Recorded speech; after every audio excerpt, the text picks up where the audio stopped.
见面啊。前几集有关登出开悟的影片，你有提到不解释这3个字很多遍。你说的不解释到底是什么意思呢？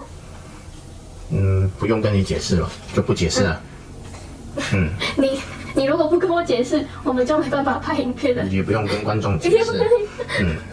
不解释。不解释。这片就到这里。不是这样吗？这样我们影片就不用拍了。是示范。问题这么多干嘛？不解释啊，不解释。不解释，不解释，其实不是说不跟对方做解释，不解释不是对对方的，不是对人的。我们说的不解释是跟开悟有关的，所以不管是你开悟或者消融信念，都可以用不解释。但是不解释并不是对外，而是对自己的，就是对自己的念头、对自己的想法、对自己的认知，在解释的那一刹那把那个解释拿掉，然后就不解释，而不是对外，然后跟别人说，这个我不解释。你的问题太愚蠢了，我不解释。对，不解释不是针对对方问你一个问题，然后你就表达说我不解释，不是对外的，这个要很清楚。你对外的就不是那个意思。不然我们这一集也不用拍了，就不解释。不解释。那我们对观众就是对方，和对方不解释，那这一段整个影片就没有啦。老婆很生气，一直要我跟她解释，我就不解释，不解释，不解释。墨子说不解释。不跟老婆解释。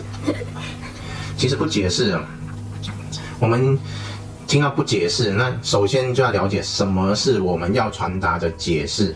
我们要传达解释是在我们脑袋里面的信念，还有认知，还有定位，还有标签，还有意义，这些全部都是解释。我们要把这些东西全部都轻松的放下来，也就是我们在五蕴里面，我们谈到了五蕴，各位应该还记得，五蕴就是色受想行识。色就是对事物看到一个样子，可以比对的样子，可以辨识的样子，就是色。然后我们一看到色的时候，我们就会把我们潜意识，也就是我们深层的这个阿卡西记录里面，对于我们眼睛所见的这个，或者听到的，或者闻到的等等这个现象，然后在深层从阿卡西里面拿出一个东西，拿出一个认知来去比对我们所接触到的现象。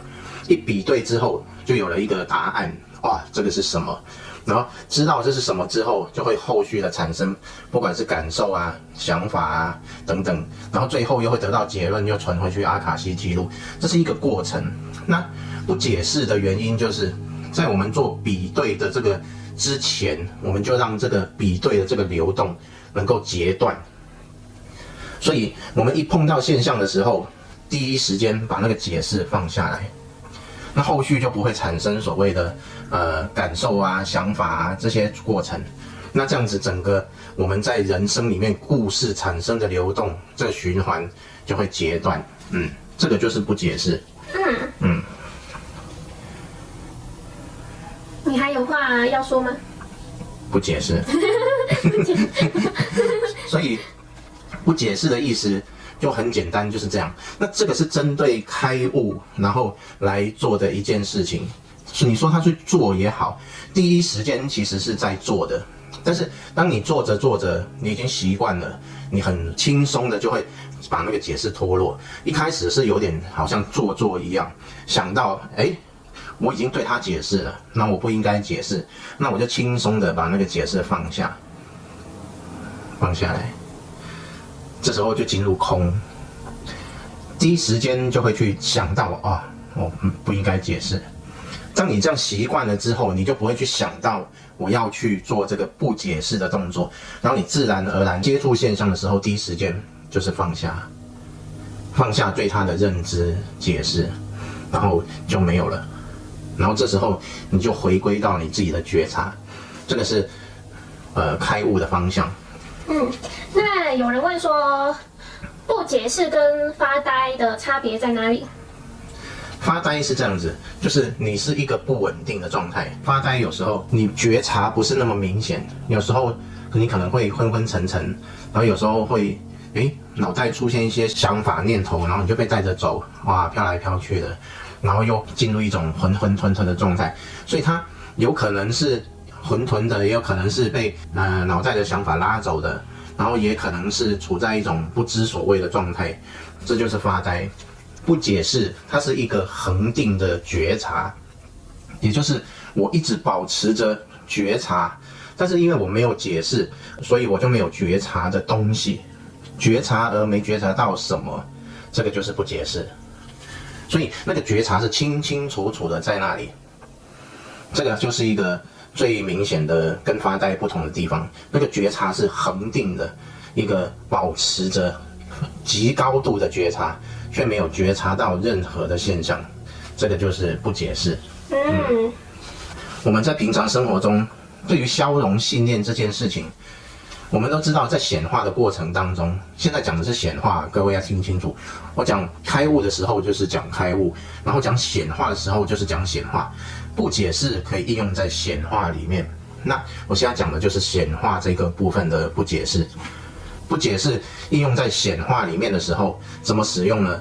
因为我们常常会有一些不要的信念，我们自己不想要的信念跑出来，这时候我们自己察觉到，这个信念明明就不是我要的，这样子你用不要的信念就会显化出不要的情境回到你身上，这时候你马上知道，我跑出了一个信念，然后我马上对那个信念的解释轻松的放下来，然后这个信念就会不见了。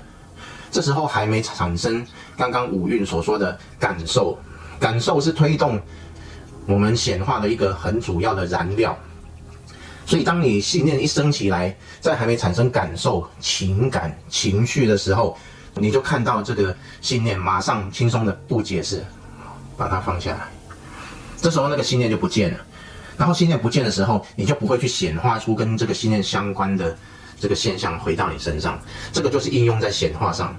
你当然也可以用另外一个信念去取代这个已经被你放下来的信念，用新的信念去产生新的感受，你就处在那个频率上，你就可以显化出你要的，从你不要的去用一个你要的去改变它，这个就是用在显化上面。有些人可能第一时间就误会了你的不解释这3个字，就可能因为拒绝跟别人沟通，所以就拿不解释来塞别人的嘴巴。不解释，不跟你解释，不跟你解释，我不跟你解释，不解释，你也不解释，你不要再解释了。你解释咯，你解释咯，你不解释哦，你不要解释，你解释了。所以不解释是完全对自己的，不是对外的。对外的并不是真正的我们要表达的那个不解释。对啊，之前那个不解释好像是网络流行用语。网络流行用语。BJ4。就变成每次然后对方讲什么你就不解释。对，我们讲的不是这个，我们讲的是向内的。